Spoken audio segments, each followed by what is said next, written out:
What's going on, everyone? It's Corey and Jack here from the Breakevens, giving you another Breakevens podcast. This one, round two, done and dusted, out of the way. And Jack, I think you'd say it was a much better week. Yes, definitely. I was pretty happy with how I went, and I think you were too, which is very good. Um, So we're going to continue on from last week with our three big segments: the VC and C options, our buy, keep, sell, avoid, and of course the Aidan Bonner Club. That'll be all new and updated. But before we get into that, let's go through our socials. So you can find us on Twitter at BreakEvensPod. We're trying to hit 500 followers over there. If you saw my round two team review a couple days ago, you know we're about 70 followers away from that. So make sure you follow us on Twitter and over on YouTube. Search the Break Evens. You will find us there.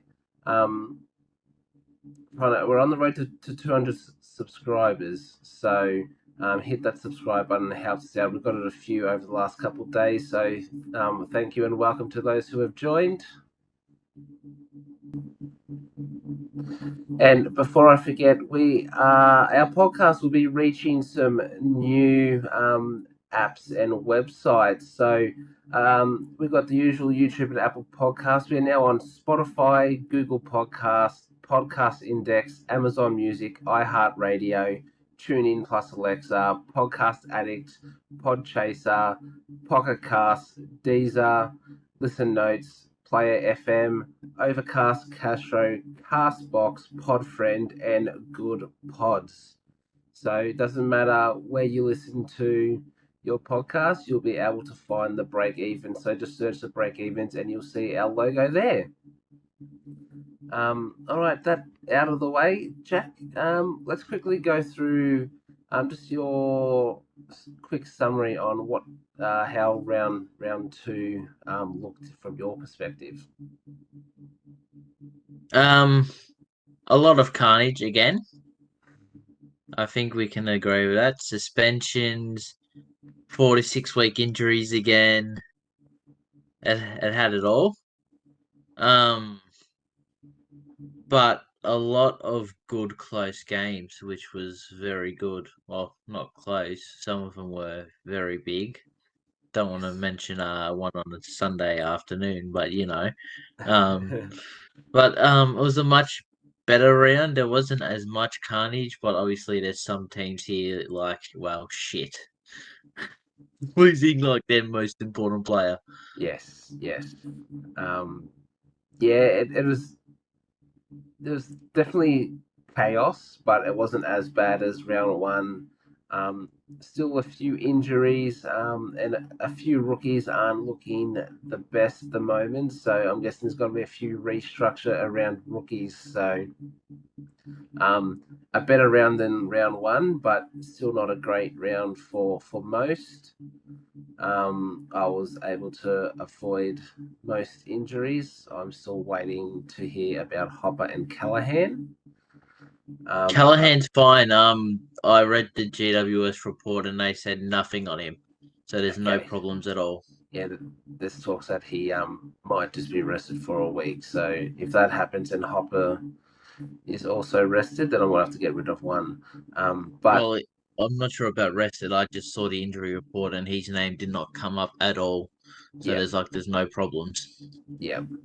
But yeah, much better round, and we'll get into our team soon. But pretty happy, and hopefully the good luck continues for me. So, all right, that's our round two summaries. We're just going to do that each week, just to chat about the round, maybe some key points and stuff like that. So, um, with that out the way, we will get into how Jack went in Supercoach this week.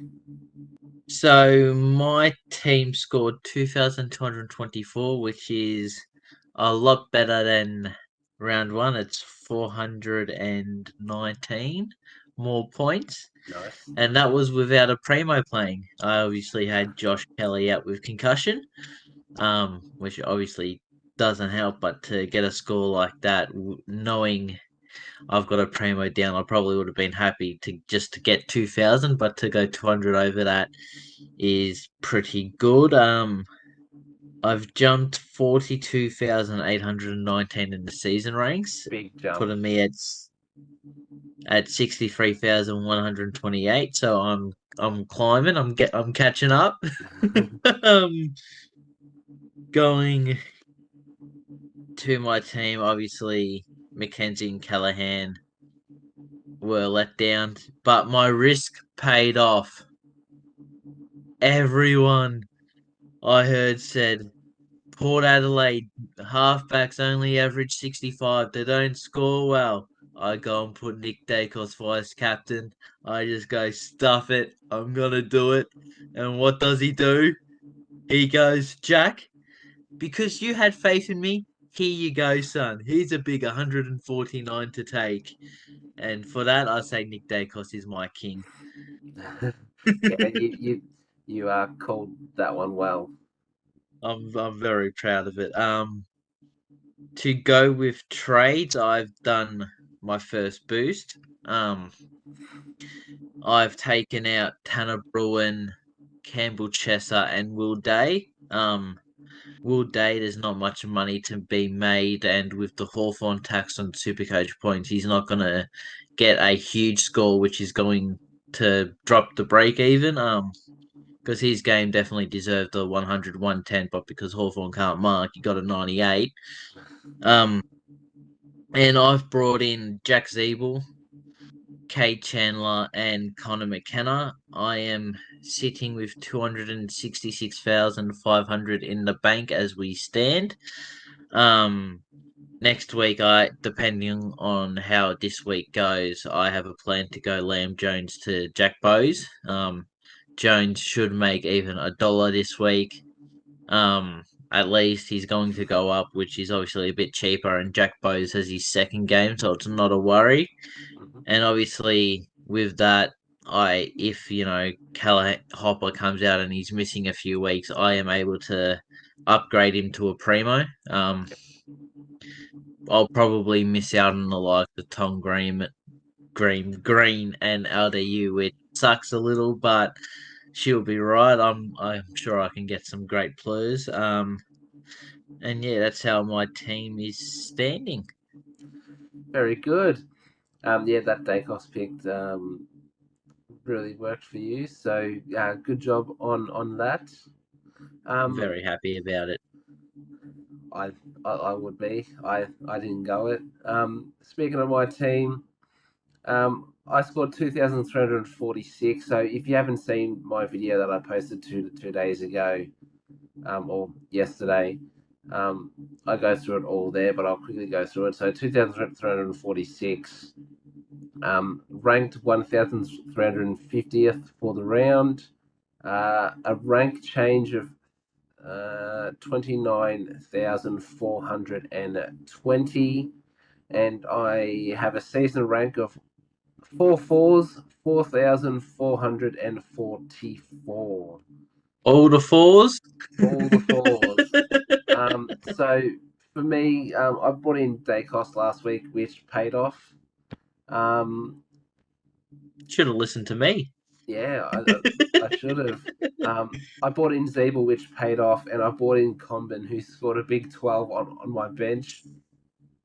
Um, I had the VC on Bond, who scored 125, and I took that, which my captain was Tom Green, so that was a So good it worked out decision. very well. But also the big one for me, Will Setterfield 147, was very happy with that. Trades this week, I have two options. So my first option, and it involves roughly the same players. So my first option is Josh Goda down to Connor McKenna, Charlie Comben down to Cade Chandler, and Campbell Chesser to Noah Long. Or if Callahan isn't named, I will be going Josh Goder to Connor McKenna. I'll be going Finn Callahan out, Dunkley into my midfield, and bring in Mitch Owens, and Combin down to Chandler. Well, a side to Chandler. Now, that means, unfortunately, I'm stuck with Chesser, but I feel like he's not going to play this week, so that actually gives me a decent loophole option. And then I can maybe look to move in. Yeah, Giants play Saturday, so Um, so um, those are my thoughts. I'm hoping to go the first option because I prefer not to roll the dice on Mitch Owens. But yeah, hopefully Callahan's playing because I want to keep him for a little bit and then trade him up. For captaincy, I'm looking at a captain definitely on Laird. Now my vice captain options, I have Bont or Dunkley who are playing each other on the Thursday. Or I can go at Dacos against Richmond. Those are my options, I feel, for me. Now I'll quickly go through the Breakevens teams. So Breakevens scored 2,271, which was a round 2 rank of 9,459, and now an overall rank of 36,829. The goods for the Breakevens team, Jaden Hunt was 98. He was on the chopping block, but now we have to keep him. We had both Laird and Oliver, so big scores there.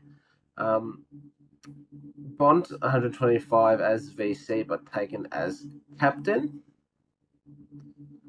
And apart from that, Tanner Bruin was really our only poor scorer of 46. Now, trade-wise, we are looking at Chesser and Bruin out for Chandler and Mitch Owens. We're going to risk it with Mitch Owens. But we're going to have to look to see if we can get Will Setterfield in. See if we can try and figure out a way to get that to happen.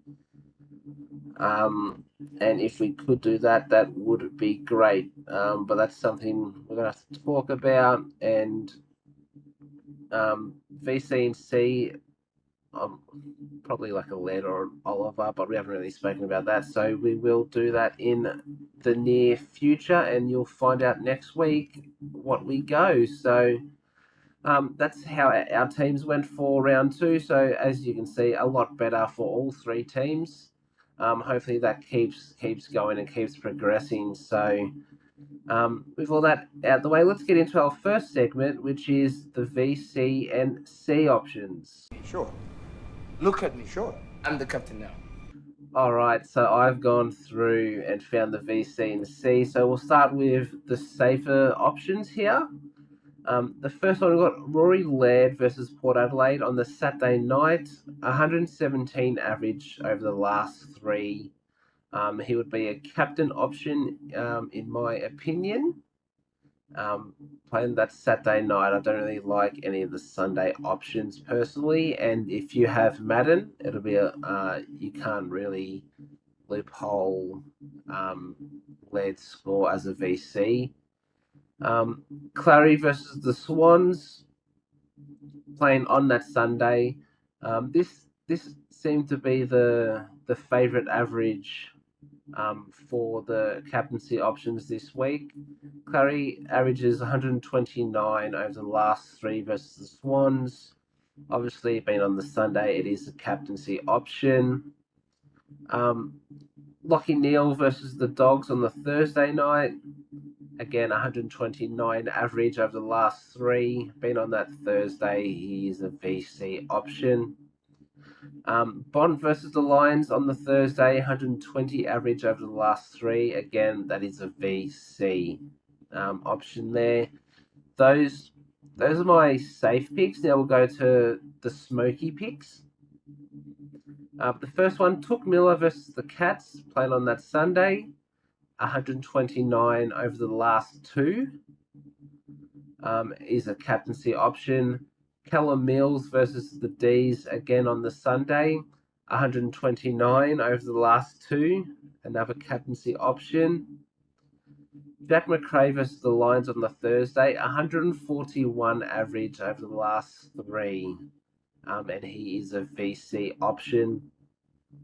Josh Dunkley versus the Dogs on the Thursday, obviously doesn't have any data because that's his old team, but I have put he's playing his old side, so he'd be trying to make a point, so I've got him as a VC there.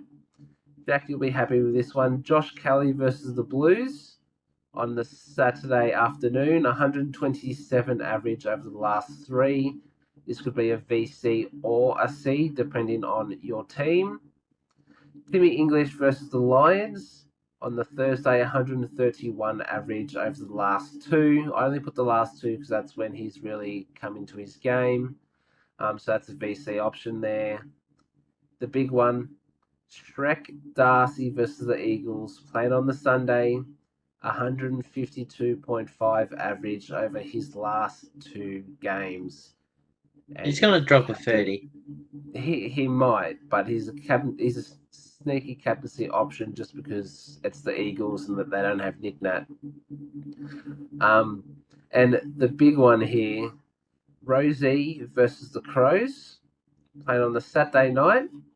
I've only gone off of the last game because this was the last round last year where he had that full midfield time. He scored 162. And he would be a captaincy option in my eyes. So those are all the VC and C options. Tell me what you think and who you have gone for down in the comments below. All right, let's move on to our second segment today, and that is buy, keep, sell, and avoid. Help me! Help me! Alrighty, so we're going to start off with buy. So Jack, who is your buy for this week? My buy for this week is, in my opinion, the best mid-pricer this year. I've had him since round one, and it's the man, the myth, the legend, Will Setterfield. Scores of 99 and 147. That 99 was downgraded after the game, so he was robbed. But he's got a break even of minus 49, which is fantastic, seeing he's going to go and drop 100 again this week. In my opinion, he's the must-have mid-pricer, but especially in the midfield, he's the best of the crop. Yep. Definitely someone who I've had from round one as well. I was tempted to put him, but I've gone someone different. I've gone the Brownlow medalist. My buy this week is Nick Dacos. If you're able to, you need to get this kid in. He's starting like a house on fire. He'll be a top 6 to 8 defender by season's end, and he's only at 502k at the moment. He finds plenty of the ball and he uses it exceptionally well. He takes majority of kickouts, so there's easy points there. So if he does get tagged, he's still got to score points from kickouts. And he likes to get forward and get those score involvements and those goals for himself. So if you don't, and you can, Nick Dacos, get him in. Okay, let's move over to our keep, Jack. My keep is Sam Doherty. I think it's an obvious one. 5,770 people have traded him out after one bad score of 73. Even though he went 108 in round one, I don't understand why you're selling a primo after one bad performance when you got mid prices and rookies that you need to sort out first. I think it's a bit silly. Yep. Yep, I've gone Sam Doherty as well. He struggled to get into the game last week, but people must be forgetting that he did get that ton in round one. Um, yes, he's going to drop some cash, but so are most primos over 600k. Everyone is. So really, what's the difference? We saw with those who traded lead out last week, what happened there? He came out and smashed a 147. So don't make that mistake. Back in our primos, and I'm gonna back the doc in to go absolutely huge this week. I'm calling a 130 plus from the doc. That is a big call, but you got to remember, we bring primos in to stay for the year. We don't bring them in to make money. Yep, exactly. I think people get confused with that a little bit. Yeah. Okay, moving on to our sell. My sell is Campbell Chesser. He's averaging 23.5 and he's got a break even of 23. So it looks like he's going to make $5. Going off his average. That's obviously if he plays. He hasn't had one good game. He hasn't looked ready, and his break even is very bad when you look at his average, but still at a spot that we don't want to see, especially for someone at that 123k. Got better rookies and plays around the same price as him and cheaper, so I'd be looking to trade him out for one of them. Yep. I saw a tweet from Bryce Mitchell saying he's projected in the next 4 weeks to go up 2k. Like some big bucks there. So Massive. I can get a James Sicily with that money. so he's projected to go up $0 this week if he plays. 2 weeks the round after, and then zero for the 2 weeks after that. So, not great. My sell, and if you've clicked on the YouTube video, you've seen our thumbnail, but it is Max Gawn fishing. A medial strain similar to Tom Stewart, which will see Big Maxi out for 4 to 6 weeks. Well, Gaunt is worse. Yes. Yes, he's an extra couple weeks longer than Stewart. So, but unfortunately for those that have him, this means he is a must trade. Thankfully, he's the highest priced ruck, so you can get anyone. My selections for those out there: Jared Witts, Tim English, and Darcy Cameron would be my options there. Or if you're feeling lucky and risky, you can go to his teammate Brody Grundy, who's looked a step behind, but at that number one ruck could do anything. Okay, and we'll finally move on to our avoids. My avoid is Jeremy Cameron. Okay. He had a huge score of 149 and his ownership has jumped up over 9,000. It's over 9,000! It's over 9,000. His power level's over 9,000. And yes, he had a big score of 149 this week. But unlike with Sam Doherty, I think people are with Sam Doherty, people are forgetting about his performance in round one, and his round one score was an 80. At 500k, you don't want people going 141 week and then 80 the next week. You want consistent scoring.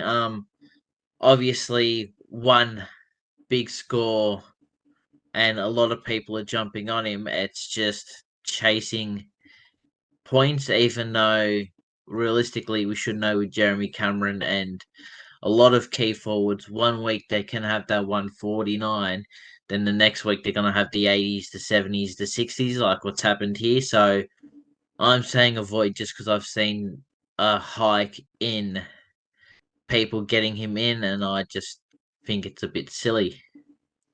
Yep, and there's rumours around that he might miss this week due to those sore ribs. So that's another reason to maybe avoid him there. But I totally agree. Now, Jack, my avoid last week, do you remember who it was? Was it not? Oh, who was it? Brennan Cox. It was Brendan Cox. Guess who it is this week? You've not gone back to back. I haven't gone back to back. I've gone his teammate Luke Ryan. Oh, come off it. Another He's- Freo defender. You have said get rid of 2 of the 4 most averaging defenders who have, and the two of the 3 who have been consistent. I've said to avoid them. Okay? Yes. Now, the big question is, do I hate the Fremantle defence? You just hate Luke Ryan. And the answer is, I only hate Luke Ryan. Cox and Ryan have both backed up with big scores. You can't deny that. My main concern is, when will that injury come and those string of low games, which we know Luke Ryan can do. Okay? Now, looking forward to this round, they have West Coast. He usually scores low against West Coast. It's because the ball doesn't get down there. So his last 2 scores have been 65 and 74. Okay? You're chasing points. You're chasing the big scores from the last 2 weeks that you can't get back, and there's a big chance he'll go under 100 points less than what he has scored each round in the first 2. Okay, he's not going to go and make you a whole lot of cash if he goes low in the next 2 weeks. Okay, after that, he might go bang with a 130, but then he might drop down back to that 65, or his calf might go ping on him again. You just don't know, and that is my issue. Don't fall. You for the also Ryan don't trap. know. This week he could go bang 170.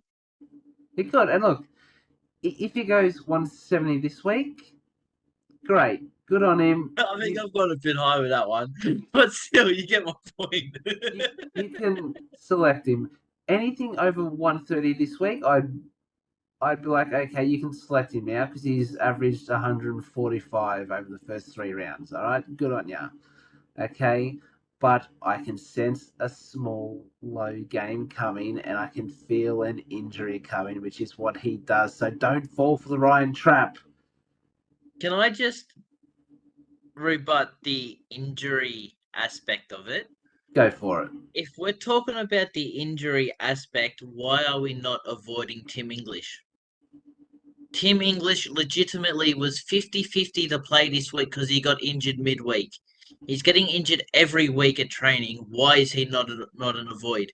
He's doing the scores that Luke Ryan is doing in a better position, but we're saying we've got to get him in because of his scores, yet he's got a better chance of getting injured than Luke Ryan. Yep, so it's really only for those who have Sean Darcy or Max Gawn and you're looking to move them on. I think English is a good replacement there, where in defence, I'm not sure what Ryan is, but he's 31, I'm looking at it right here. 31, okay? For 30k cheaper, you can get Nick Dagos. And for almost 100k cheaper, you can get the person who's going to make the most money this week and his teammate in Brennan Cox. But He's got like a negative 65 break even, that bloke. there's more value in Dacos than there is in Luke Ryan, just because that his body, just Ryan falls to pieces. He crumbles, and he's shown that. And there's so many points in that Freo defense that I don't see it being consistent. And that's why I've gone Luke Ryan. So I can understand the point aspect. There was just the question around, you brought up injuries, yet we've got someone else who is getting injured every week in training, yet we haven't even thought about chucking in. yeah, and that's the thing. We've been on a different line. You know, Luke Ryan usually, he might be 10th in defence by his season end. Where English, he's going to be top 2 to 3 by average easily. So, and he's probably underpriced at 580. Like English could get up to 650, close to 700 if he stays fit, and he's showed that he can go big. Yes, there is that injury aspect, but you're talking about one of the top priced rucks, which you can go down to anyone you want and slightly go up to, where Luke Ryan, you have to find 70k to go up to, those uber primo defenders, or you can go down 30k to get those value selections that could be top 6 to 8. So he's an awkward price. He's getting the scores at the moment, but I don't see them being consistent. So that's my thoughts anyway. If you think I'm an absolute idiot for going Cox and Ryan back to back after they both scored 170 odd, let me know down in the comments below. I'd like you to give your opinions, and then I can tell you why I think you're wrong. So, No, I'm right. Respect my authority. But that's it for our buy, keep, sell, and avoid for this week.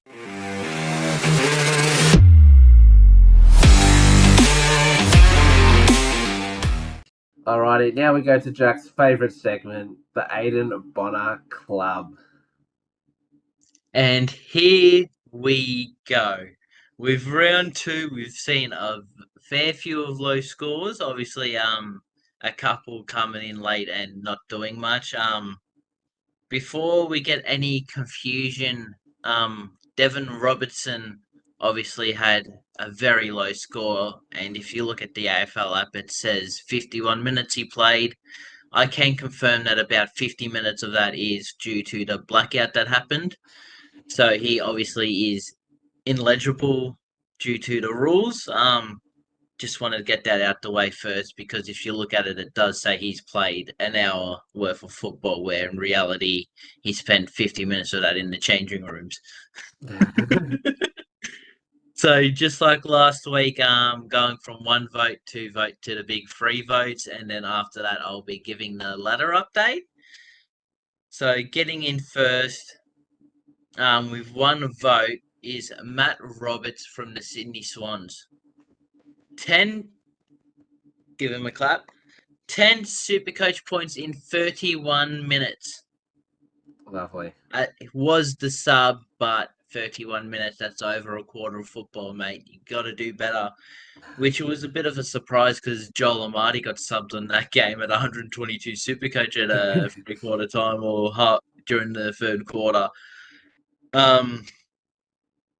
Going into 2 votes, it's happened again. We've had 2 people on the same score. Samuel Butler from the Hawthorn Football Club. 7 Supercoach points in 43 minutes. To be honest, that is quite embarrassing. You played 2 quarters of football almost, and you got 7 Supercoach. My king. Someone who was the same but not as bad with minutes is Robbie McComb from the Western Bulldogs. 7 Supercoach points in 29 minutes. And the winner, the GOAT, believe it or not, he's in the same team as the bloke that scored 20 in Campbell Chesser. We've got, from the Weagles, Elijah Hewitt with 2 Supercoach points in 29 minutes. Oh, yes. That is beautiful. I know he was the sub, but by God, 29 minutes, 2 Supercoach. Did you even touch the pill? My king! Now, getting into the ladder after 2 rounds, obviously it will be the same 1 vote each, 2 votes and 3 votes.